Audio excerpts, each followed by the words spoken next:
जय श्री श्याम सभी श्याम प्रेमियों को। जीवन में ऐसा कोई कार्य नहीं है जो भक्ति और अध्यात्म की शक्ति से पूरा ना हो सके। बस इस शक्ति को जागृत करने की आवश्यकता होती है। श्री कृष्ण पूर्ण अवतार हैं, वे योगेश्वर हैं, रास के नायक हैं, मुरली के सम्राट हैं, तो गीता के जनक भी हैं। इसलिए उनकी भक्ति मन का उत्सव बन जाती है। भक्त जब उनके समक्ष समर्पण करता है तो गोपी बन जाता है। जन्माष्टमी हमें श्री कृष्ण की भक्ति और समर्पण की शक्ति प्रदान करने का अवसर देती है, जो इस वर्ष 26 अगस्त को है। इस बार 26 अगस्त सोमवार को भाद्रपद मास कृष्ण पक्ष की सप्तमी तिथि दिन में 8:20 तक ही रहेगी। इसके बाद अष्टमी तिथि प्रारंभ होगी, जो कि अगले दिन यानी कि 27 तारीख को प्रातः 6:34 तक ही है। प्रमाणित पंचांगों के अनुसार 26 अगस्त सोमवार को रात्रि 9:10 से रोहिणी नक्षत्र प्रारंभ होगा। श्री कृष्ण का जीवन और उनकी लीलाएं यह संदेश देती हैं कि सच्ची भक्ति और समर्पण से न केवल भगवान को पाया जा सकता है, बल्कि जीवन की अधूरी अभिलाषाओं को भी पूरा किया जा सकता है। फिर चाहे वो संतान प्राप्ति की अभिलाषा हो, धन वैभव की हो, ऐश्वर्य की प्राप्ति हो अथवा दुख निवृत्ति की।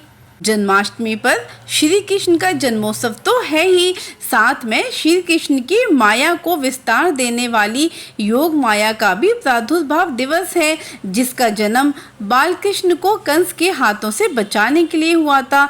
भगवती योग माया ने कन्या के रूप में उस युग में जन्म लेकर मानव जाति को यह संदेश दिया कि कन्या का जन्म बलिदान के लिए नहीं होता। श्री कृष्ण के जन्म के समय 6 तत्वों का समावेश इस बार जन्माष्टमी पर्व की अति विशेष बनाएगा। ये तत्व हैं भाद्रपद मास, कृष्ण पक्ष, अर्धरात्रि काल, अष्टमी तिथि, रोहिणी नक्षत्र, वृष राशि का चंद्रमा और चंद्र प्रधान सोमवार का दिन।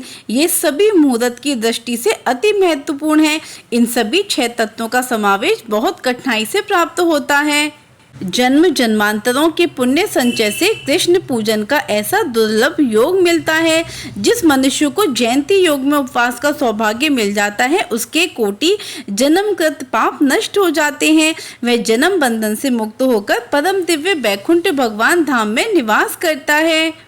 श्री कृष्ण जन्माष्टमी के दिन व्रत करने वाले को भगवान के आगे संकल्प लेना चाहिए कि व्रत करता श्री कृष्ण की कृपा प्राप्ति के लिए, समस्त रोग शोक निवारण के लिए, संतान आदि या कोई भी कामना के लिए जो शेष है उसकी पूर्ति के लिए विधि विधान से व्रत का पालन करेगा। श्री कृष्ण जन्माष्टमी को प्रातः काल स्नान आदि से निवृत्त होकर मनोकामना पूर्ति एवं स्वास्थ्य सुख के लिए संकल्प लेकर व्रत धारण करना लाभदायक माना गया है।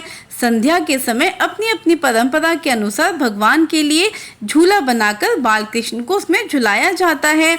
आरती के बाद दही, माखन, पंजीरी और उसमें मिले सूखे मेवे, पंचामृत का भोग लगाकर उनका प्रसाद भक्तों में बांटा जाता है। पंचामृत के द्वारा भगवान का स्नान एवं पंचामृत का पान करने से प्रमुख 5 ग्रहों की पीड़ा से मुक्ति मिलती है। दूध, दही, घी, शक्कर, शहद द्वारा निर्मित पंचामृत पूजन के पश्चात अमृत तुल्य हो जाता है, जिसके सेवन से शरीर के अंदर मौजूद हानिकारक विषाणुओं का नाश होता है। योगेश्वर भगवान श्री कृष्ण को मुरली वाला भी कहा जाता है। वास्तव में मुरली यानी बांसुरी पूर्व काल में ब्रह्मा जी की मानस पुत्री सरस्वती जी थी।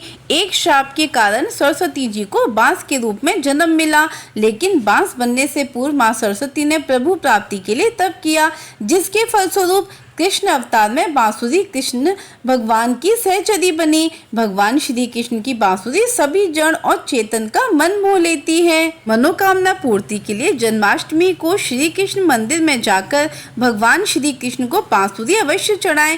श्री कृष्ण जन्माष्टमी व्रत, उपवास, पूजन, भक्ति के द्वारा ईश्वरी चेतना हमारे अंदर विकसित होती है। मन से नकारात्मकता का अंधेरा दूर होने लगता है।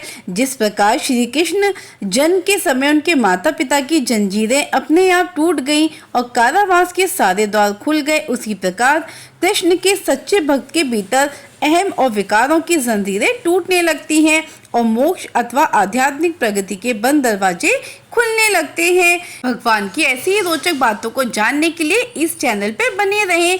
जय श्री श्याम, जय श्री राधे।